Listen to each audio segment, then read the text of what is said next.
What is up, my friends? You are very welcome along to our Nottingham Forest preview here on Anfield Agenda. The Reds travel to the City Ground on Saturday. It is a 3 p.m. kickoff, which means it won't be on TV in the UK. But fear not, I will be here from 2 p.m. to take you guys through the game.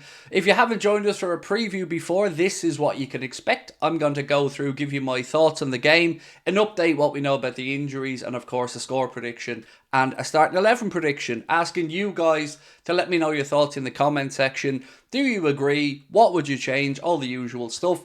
If you enjoy the video, don't forget to drop a like. But most importantly, if you look up to that top corner of the screen, we have just hit 245,000 subscribers. We're trying to get to 250,000 as soon as we can. Your help would be greatly appreciated. So, let's get stuck into it. What do we know about injuries? Well, the only ones that I think we could realistically expect to be under consideration for this game from the ones who are out are Dominic Szoboszlai, Darwin Núñez and Mohamed Salah. And as you'll see as I go through my predicted 11, I've only included one of them who I think is the most likely to take part from the start of this game. But if you disagree, as I mentioned a moment ago, would love to know your thoughts on it in the comment section.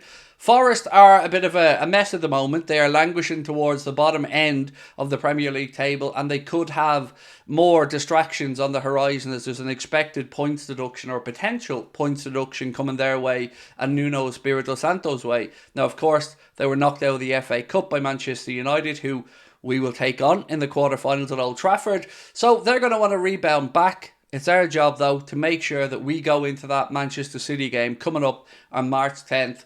Keep picking up the 3 points, making sure that we are top of the table at that point. So to do so, obviously we're going to have to go to the City Ground and grind out the win. Don't expect it to be easy. Don't expect it to be pretty. But I do think we'll get the job done. So to start with, I'm going to give you guys firstly my score prediction, which I see as follows. I am guessing that we will get a 3-1 victory to Liverpool. Goal scorers I'm not going to give you yet. I'll give you at the end of the video. Also, feel free in the comment section to show your Jayden Danns, Lewis Kumas appreciation, because hey, we can never get too much of that. But also remember that we got to make sure that these kids are remember to be just that, kids. They will probably be up and down, but I'm not going to rain on the parade right now. What a night it was. What a celebration. What a moment. I'm still basking in the glory of it. Did not think we were going to win that game 3-0 at home with the kids out, but hey ho. I keep underestimating, they keep over-delivering, but we'll keep celebrating. So, to get to the all-important game on Saturday against Forest, let's start off as we always do with the goalkeeper and the centre-backs. Now, there's not going to be any surprises here. Who you expect to start in goal is going to be starting in goal for me. So let's get into it. Right, for me, I am going to go with Mr.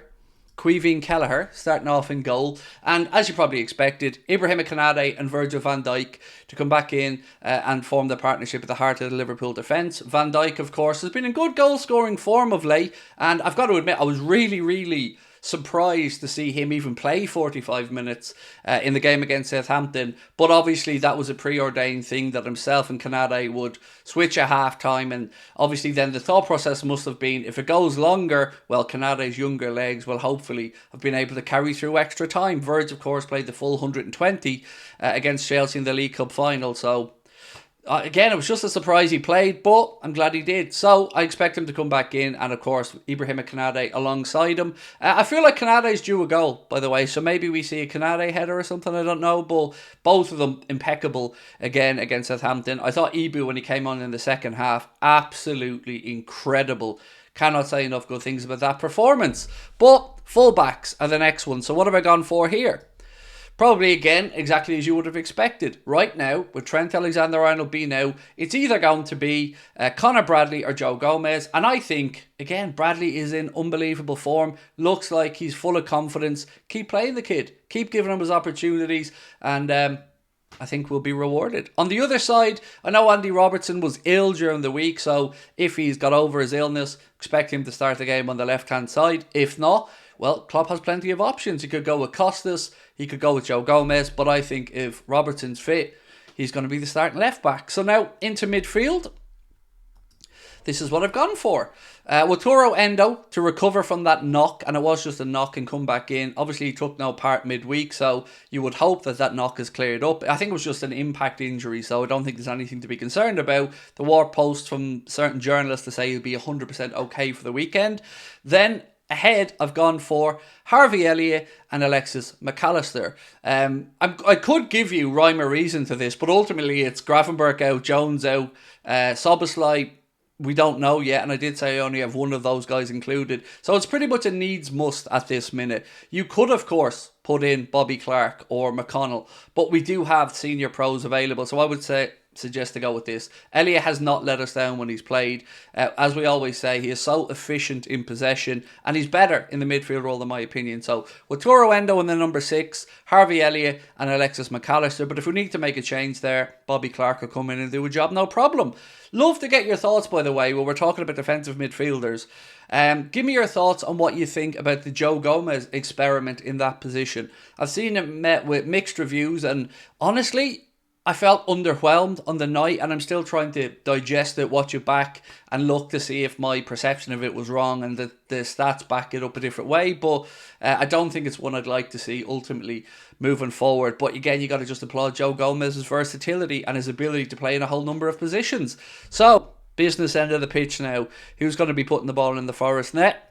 Well, I think we will see Mohamed Salah start the game. Of the 3 players, Mo wasn't an injury that he was coming back from. It was just cramp and soreness and fatigue after being played a bit longer than they would have probably wanted him to when he came back from injury. So I think with the rest, recovery, massages and all the other stuff that goes along with being a pro athlete these days, I'm expecting Mo to be ready to go. We did, of course, see him filming the, I think it was Pepsi Egypt advert in Liverpool where he seemed to be able to run a full pelt. So fingers crossed he's good to go.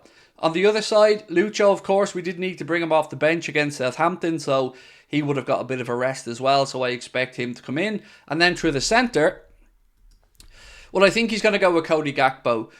Look, if Darwin Núñez is fit and ready to go from the start, brilliant. I am not for 1 second trying to say Darwin shouldn't be playing, but I do think he's going to go with Gakpo. And if Darwin's on the bench, maybe look to bring him off and win the game if we need to a little bit later on. The most important thing here is that we leave the City ground with the 3 points. Whether it's pretty, whether it's vintage, doesn't matter at this point of the season. It is just all about getting those results and getting to that Manchester City game in as good a shape as possible, with as few injuries as possible. And then Anfield should hopefully do its thing on the night. The magic of the Anfield crowd, and of course those boys and Jurgen on the pitch. So that is my take on what I think will happen ahead of the game against Nottingham Forest. And as you can see on the screen, we will be live from 2 PM on Saturday for a watch along. So we'd love you to come and join us. Don't forget to let us know your thoughts in the comment section. Drop a like on the video if you've enjoyed it. And most importantly, do not forget to hit that subscribe button. The story continues, my friend. The last dance for Jurgen Klopp. Well, we've only got so many more games to go. Enjoy each and every one, and I'll catch up with you soon. Take care. Bye-bye.